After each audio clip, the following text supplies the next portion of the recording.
Good morning students. पिछली कक्षाओं में हम लोगों ने जीन पियाजे के सिद्धांत के कुछ मुख्य संप्रत्ययों का अध्ययन किया, कुछ की कॉन्सेप्ट्स आपने समझा। जीन पियाजे ने जिन संप्रत्ययों को अपने सिद्धांत में यूज किया था, आज हम उनके सिद्धांत की विस्तृत चर्चा करेंगे। जीन पियाजे ने जो बालक का मानसिक विकास होता है, जो उसका बौद्धिक विकास होता है, वो कैसे, किस अवस्था में, किस तरीके से होता है, उसके लिए उसने अपने सिद्धांत में संज्ञानात्मक विकास की 4 अवस्थाएं बताई हैं। ये प्रश्न अक्सर पूछा जाता है कि जीन पियाजे ने संज्ञानात्मक विकास या मानसिक विकास या बौद्धिक विकास की कितनी अवस्थाएं बताई हैं। तो कितनी बताई हैं? 4। वो अवस्थाएं कौन कौन सी हैं, आइए देखते हैं। जो पहली अवस्था जीन पियाजे ने बताई उसे कहा संवेदी गामक अवस्था, सेंसरी मोटर स्टेज। संवेदी गामक अवस्था एक ऐसी अवस्था है जो जन्म से प्रारंभ होती है। इसका समय काल है 0 से 2 वर्ष। यह भी पूछा जाता है कि संवेदी गामक अवस्था, प्रथम अवस्था का नाम क्या है? तो नाम क्या हुआ? संवेदी गामक अवस्था, सेंसरी मोटर स्टेज। कब से प्रारंभ होती है, कब समाप्त होती है? तो यहाँ 0 का मतलब है जन्म से प्रारंभ होती है और 2 वर्ष तक चलती है। दूसरी जो अवस्था उन्होंने बताया वो है पूर्व संक्रियात्मक अवस्था, प्री ऑपरेशनल स्टेज। पूर्व संक्रियात्मक अवस्था ये जीन पियाजे के मानसिक विकास की दूसरी अवस्था, जो 2 वर्ष से प्रारंभ होती है और 7 वर्ष तक चलती है। दूसरी अवस्था 2 वर्ष से प्रारंभ, 7 वर्ष तक। तीसरी अवस्था का नाम जीन पियाजे ने दिया मूर्त संक्रियात्मक अवस्था। इसको अंग्रेजी में कहते हैं कंक्रीट ऑपरेशनल स्टेज। मूर्त संक्रियात्मक अवस्था 7 वर्ष से प्रारंभ होती है, 11 या 12 वर्ष तक चलती है। किन्हीं किन्हीं किताबों में 12 वर्ष भी लिखा मिलेगा, 11 या 12 वर्ष। चौथी और अंतिम अवस्था को उन्होंने नाम दिया औपचारिक संक्रियात्मक अवस्था, फॉर्मल ऑपरेशनल स्टेज। ये अवस्था 11 वर्ष से प्रारंभ होती है, 15 वर्ष या एबव चलती है। अब यहाँ पे एक चीज और समझने की जरूरत है कि कौन सी अवस्था शैशवावस्था में आती है, कौन सी बाल्यावस्था में आती है, कौन सी किशोरावस्था में आती है। तो आप सभी समय काल जानते हैं कि शैशवावस्था का जो समय काल है वो कब है, जन्म से लेकर के 6 वर्ष तक। तो आप देख लेंगे कि ये दोनों अवस्थाएं आपकी शैशवावस्था में आ रही हैं और ये पूर्व संक्रियात्मक अवस्था की 1 वर्ष की अवस्था आ रही है बाल्यावस्था में, और आपकी मूर्त संक्रियात्मक अवस्था आती है बाल्यावस्था में, और औपचारिक संक्रियात्मक अवस्था चूंकि 12 वर्ष से 19 वर्ष की अवस्था किशोरावस्था कहलाती है, तो औपचारिक संक्रियात्मक अवस्था आती है किशोरावस्था में। अब आइए एक एक अवस्था के हम विस्तार से चर्चा करते हैं। जीन पियाजे ने अपने संज्ञानात्मक विकास के सिद्धांत में जो पहली अवस्था दी संवेदी गामक अवस्था, पहली अवस्था संवेदी गामक अवस्था, सेंसरी। बालक अपने सेंस के माध्यम से ज्ञान प्राप्त करता है। वो शुरू में क्या करता है? आवाज के प्रति, प्रकाश के प्रति वो सेंसिटिव होता है, वस्तुओं को छूता है, पकड़ता है, चूसता है, फेंकता है। तो इस तरीके की बातें आप देखेंगे कि जो जन्म से लेकर के 2 वर्ष तक के बच्चे का मानसिक विकास है वह अनुकरण के द्वारा भाषा सीखता है। जैसे लोग बोलते हैं पापा, तो वो बोलता है पापा, मामा, इस तरह के शब्दों को वो बोलता है।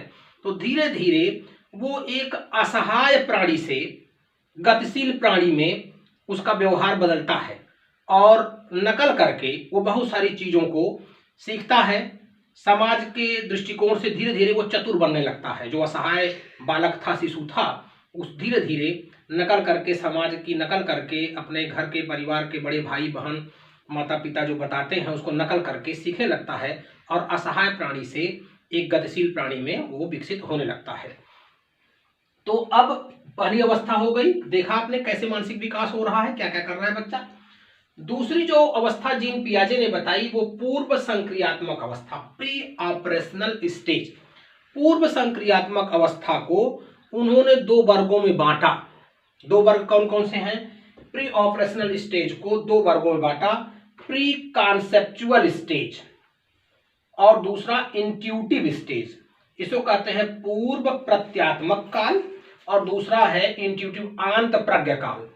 पहले का जो समय काल दिया पहली अवस्था का, उसको कहा कि ये 2 से 4 वर्ष तक चलती है, जो आपकी है प्री कॉन्सेप्चुअल स्टेज। और दूसरी जो अवस्था उस उन्होंने वर्गीकृत किया वो 4 से 7 वर्ष तक की अवस्था को बताया। अब प्री कॉन्सेप्चुअल स्टेज का मतलब क्या? कॉन्सेप्ट समझते हैं, प्रत्यय कॉन्सेप्ट, कॉन्सेप्ट का विकास ना हो, प्री कॉन्सेप्ट, कॉन्सेप्ट के पहले का। तो इसमें बच्चा क्या करता है, बच्चे में एनिमिज्म होता है। एनिमिज्म क्या है कि जीववाद। जीववाद होता क्या है? एनिमिज्म, जीववाद। इसमें बालक हर निर्जीव वस्तु को भी जीवित समझता है। जैसे बच्चा गिर गया जमीन पर और रोने लगा, माँ आती है कहती है अरे हमारे भैया को मार दी, जमीन को मार देती, उसे लगता है कि जमीन जो है जिंदा है, उसमें जीवन है। तो इस तरीके का जो कॉन्सेप्ट होता है उसमें कॉन्सेप्ट नहीं होता, वो सोचता है कि निर्जीव को भी जीव समझता है, यही है जीववाद। वस्तु अस्थायित्व की भावना होती है उसमें। वस्तु अस्थायित्व का मतलब होता है कि वो हर वस्तु को सोचता है कि अस्थाई है। कई बार वो अपने जो ईगोसेंट्रिक उसकी सोच होती, आत्मकेंद्रिक। आत्मकेंद्रिक सोच का मतलब क्या है कि वो सोचता है जो मैं सोच रहा हूं वही सही है, चंदा मामा मेरे साथ हैं, मैं जहां जहां जाता हूं चलते हैं। वो गाड़ी से चलता है तो सब सोचता है कि पेड़ पौधे सभी चल रहे हैं। वो अपनी गुड़िया को कपड़ा उठाता है, सोचता है हमारी गुड़िया को ठंडा लग जाएगा। मतलब उसकी जो सोच है वो आत्मकेंद्रित सोच। सभी को जो है, सभी पुरुषों को पापा समझना, सभी साड़ी पहनी हुई महिला को माता समझना, कुत्ते बिल्ली बकरी में अंतर न कर पाना। तो ये मानसिक विकास की जो अवस्था होती है वो आती है आपकी प्री कॉन्सेप्चुअल स्टेज में, जो 2 वर्ष से 4 वर्ष तक की अवस्था में होती है। दूसरा जो है ये है इंट्यूटिव स्टेज, आंत प्रज्ञ काल। आंत प्रज्ञ काल का जो समय काल है वो 4 वर्ष से 7 वर्ष तक है। तो आंत प्रज्ञ काल में क्या होता है कि बालक धीरे धीरे अपने प्री कॉन्सेप्चुअल स्टेज से निकलता है और इसमें बालक बिना किसी तार्किक विचार के बात को स्वीकार कर लेता है। आंत प्रज्ञ काल में जो ये इंट्यूटिव स्टेज है, यहाँ तो कॉन्सेप्ट नहीं होता, यहाँ धीरे धीरे विकसित होता है, लेकिन इतना विकसित नहीं होता कि वो किसी बात को बिना तर्क के, जैसे दिख रही है चीज वो स्वीकार कर लेता है। जैसे कि अगर किसी 2 तरह की छड़ आप बालक के सम्मुख रखेंगे, एक स्थिति ये आपने रखा और एक स्थिति ये रखा। मान लीजिए दोनों छड़ों की लंबाई ये भी 4 सेंटीमीटर है और ये भी 4 सेंटीमीटर है। आपने पूछा कि कौन छड़ की क्या स्थिति है, तो वो कहेगा छड़ बराबर है। और उसी के सामने अगर आप दूसरी स्थिति इस तरीके से पैदा कर देते हैं और बालक, छड़ की लंबाई दोनों की 4 सेंटीमीटर है और उसी के सम्मुख आपने ये कार्य किया, अब वो परिस्थिति बस चक्कर खा जाता है और बिना तर्क किए वो अगर इधर से देखता है तो कहेगा ये छड़ लंबी है, और अगर इधर से देखेगा तो वो कहेगा ये छड़ लंबी है। तो ये है आंत प्रज्ञ काल। आंत प्रज्ञ काल का मतलब होता है बिना किसी तार्किक विचार के किसी वस्तु या प्रक्रिया को मस्तिष्क के द्वारा तुरंत स्वीकार कर लेना। मतलब इसमें अविलोमीयता के गुण नहीं होते। जो एक अविलोमीयता होती है, रिवर्सिबिलिटी होती है। रिवर्सिबिलिटी का मतलब ये होता है कि बालक पुनः लौट करके प्रारंभिक बिंदु पर आ जाए, वो ये समझ ले कि ये छड़ तो वही है भाई, दो केवल आगे पीछे कर दी गई। तो इसमें अविलोमीयता, इरिवर्सिबिलिटी होती है, मतलब प्रारंभिक बिंदु पर वह बालक लौट नहीं पाता है। परिस्थितिवश मूर्ख बनकर एक क्षण को दूसरी क्षण से ज्यादा जो है वो बड़ा बता देता है। और अगर पानी की ये स्थिति है कि पानी एक लंबाई वाले बोतल में इस तरीके से भरा गया और एक चौड़े बर्तन में इस तरीके से भरा गया, और आपने पूछा कि पानी की क्या स्थिति है, इसमें भी 1 लीटर पानी है, इसमें भी 1 लीटर पानी है, तो वो तुरंत लंबाई देख करके कहेगा कि इसमें है, मतलब वो प्रारंभिक बिंदु पर लौट नहीं पा रहा है। तो ये स्थिति होती है आंत प्रज्ञ काल में। आंत प्रज्ञ काल में संरक्षण के गुण विकसित नहीं होते, लॉजिकल मल्टीप्लिकेशन की क्षमता होती है, रिवर्सिबिलिटी की क्षमता होती वो नहीं होती है। आंत प्रज्ञ के अंत काल में या जो ये आपकी मूर्त संक्रियात्मक अवस्था है, इसमें ये गुण विकसित होते हैं। तो अब जो तीसरी अवस्था है वो है मूर्त संक्रियात्मक अवस्था। यानी कंक्रीट ऑपरेशनल स्टेज। मूर्त जो दिखाई पड़े उसे मूर्त संक्रियात्मक। अगर बालक के समक्ष कोई वस्तु रखी गई है तो वह उस वस्तु के बारे में देख करके उसका चिंतन करता है, और यहां पर लॉजिकल मल्टीप्लिकेशन और रिवर्सिबिलिटी और कंजर्वेशन के गुण विकसित हो जाते हैं कि वह देख करके अब वो बालक अतार्किक चिंतन जो होता है उसका, इस अवस्था में अतार्किक जो चिंतन था वो संज्ञानात्मक विचारों का स्थान लेता है। अब बालक मूर्त वस्तुओं के संबंध में अनेक तार्किक संक्रियाएं करता है। कहने का मतलब है वो गिन सकता है, अब वो जोड़ सकता है, अब वो माप सकता है, वो तौल सकता है। अब उसे आप मूर्ख नहीं बना सकते। अब उसमें रिवर्सिबिलिटी के गुण आते हैं। रिवर्सिबिलिटी का मतलब होता है विलोमीयता। अब वो प्रारंभिक बिंदु पर लौट जाएगा। जैसे आपने एक मिट्टी की गोली ली और ये आकार बनाया और आपने उसी को इस आकार में परिवर्तित किया, आपने उसी को इस आकार में परिवर्तित कर दिया, तो अब वो समझ जाएगा कि ये नहीं बताएगा कि ये मिट्टी ज्यादा है या ये मिट्टी कम है, तो वो कहेगा कि मिट्टी सभी बराबर है, क्योंकि आप उसी के सामने केवल क्या कर रहे हैं, उसका आकार बदल रहे हैं।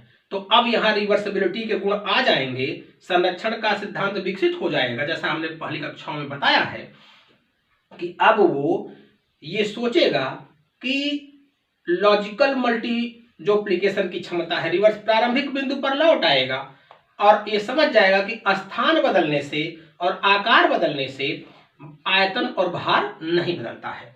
तो मूर्त संक्रियात्मक अवस्था जो शुरू होती है वो 7 वर्ष में शुरू होती है, 11 या 12 वर्ष तक चलती है कि यहाँ पर बालक में ये सब क्षमताएं विकसित हो जाती हैं। चौथी और अंतिम अवस्था है औपचारिक संक्रियात्मक अवस्था, फॉर्मल ऑपरेशनल स्टेज, जो 11 वर्ष से प्रारंभ होती है या 12 वर्ष से प्रारंभ होती है, 15 वर्ष या ऊपर तक चलती है। यहाँ पर जीन पियाजे की सबसे बेस्ट अवस्था या सबसे विकसित अवस्था, क्योंकि यहाँ पर लगभग बालक का सभी संज्ञानात्मक विकास हो जाता है। अब जो मूर्त चिंतन यहाँ था, यहाँ पर वह मूर्त चिंतन तब्दील हो जाता है अमूर्त चिंतन में। अब वह एकदम तार्किक चिंतन करता है, हर समस्या का समाधान करता है और मूर्त वस्तु सामग्री के स्थान पर अब वो अशाब्दिक चिंतन, सांकेतिक अभिव्यक्ति, अपने प्रयोग के आधार पर चिंतन करना और परिकल्पना बनाना, किसी समस्या समाधान के लिए अब वह व्याख्या करने लगता है, अब वह निष्कर्ष निकालने लगता है, वह परिकल्पनाएं बनाने लगता है। तो उसका एक तरह से अमूर्त चिंतन प्रारंभ हो जाता है, सूझ विकसित हो जाती है। तो जीन पियाजे की जो ये चौथी अवस्था है, ये अमूर्त चिंतन की अवस्था है। ये प्रश्न बहुत बार पूछा जा चुका है आपके टेट के एग्जाम में और भी एग्जामिनेशंस में कि औपचारिक अमूर्त चिंतन बालक कब करता है। तो अमूर्त चिंतन बालक करता है औपचारिक संक्रियात्मक अवस्था में। जीन पियाजे का जो सिद्धांत था उसमें उन्होंने बताने का प्रयास किया कि जैसे जैसे बालक की उम्र बढ़ती है वैसे वैसे उसकी तार्किक क्षमता, उसकी सूझ की क्षमता, उसकी विचार करने की क्षमता, उसके सोचने समझने की क्षमता भी विकसित होती जाती है। तो किस उम्र में किस अवस्था में क्या क्या चीजें विकसित होती हैं उसी को उन्होंने विचार पूर्वक समझाया और इस सिद्धांत का शिक्षा के क्षेत्र में बहुत बड़ा महत्व है। शैक्षिक निहितार्थ, शैक्षिक महत्व करके प्रश्न आता है कि जीन पियाजे के सिद्धांत का शैक्षिक निहितार्थ बताइए या शिक्षा में क्या महत्व है। तो आप सभी लोगों ने सिद्धांत का अध्ययन कर लिया, अब इसका क्या महत्व है। तो पहला तो महत्व यही है कि मूर्त वस्तुओं को समझना, अमूर्त वस्तुओं को समझना, और पियाजे के सिद्धांत में बालकों को प्रमुख स्थान दिया गया, बालक की रुचि को, बालक के इंडिविजुअल डिफरेंसेज को। तो जो पाठ्यक्रम बनाए जाएं, जो अध्यापक शिक्षण विधियों का चयन करे, वो बालक को ध्यान में रख कर किया जाए, यानी बाल केंद्रित शिक्षा की व्यवस्था की जानी चाहिए, पहला शैक्षिक निहितार्थ। दूसरा कि बालक को खेल में बड़ा आनंद आता है, तो खेल के द्वारा, पाठ्य सहगामी क्रियाकलापों के द्वारा बालक का मानसिक विकास किया जाए, बालक का संज्ञानात्मक विकास किया जाना चाहिए।